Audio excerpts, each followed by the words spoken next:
Welcome back. It's now time for your midday sports.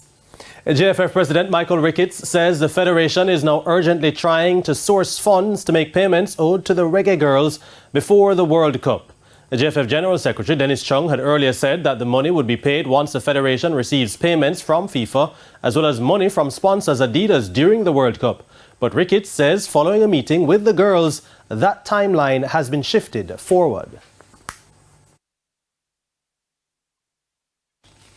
Now, Caribbean neighbours St. Kitts and Nevis have joined Jamaica in Group A of the CONCACAF Gold Cup following a penalty shootout win over French Guiana on Tuesday night.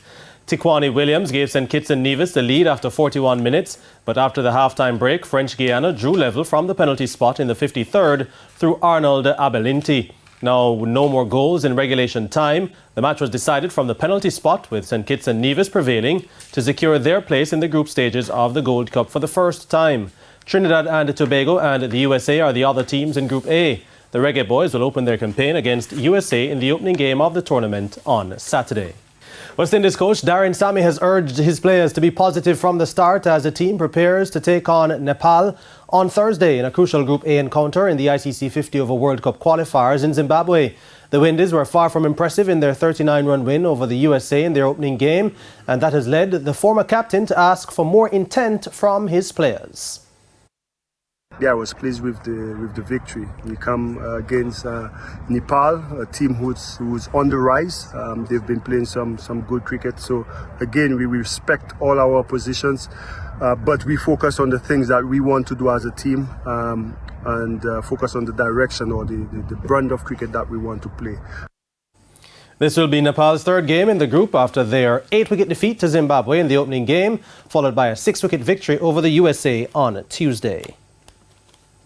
And Scotland won an enthralling contest as they defeated Ireland by 1 wicket in the ICC World Cup qualifiers in Bulawayo, Zimbabwe. Batting first, the Irish in their innings got to 286 for 9 on the back of a formidable 120 off 108 deliveries from Curtis Camphor. George Dockrell contributed 69, while Andy McBride made 32. Brandon McMullen was the main destroyer for Scotland as he claimed 5 for 34. There was 1 wicket each for Chris Soule, Mark Watt and Christopher McBride. Scotland in their chase were made to work as at one point there were 117 for 5. But a crucial knock of 91 not out from Michael Leask and 56 from McBride got the Scots to their total on the last ball of the innings. Scotland will next play on Friday against the United Arab Emirates, while Ireland will play Sri Lanka on Sunday. And that's it for your Midday Sports Report. Shamela? Thank you, Jordan. And that's the Midday News. I'm Shamela Pullen. Join us at 7 for Primetime News. On behalf of the news, sports and production teams, good afternoon.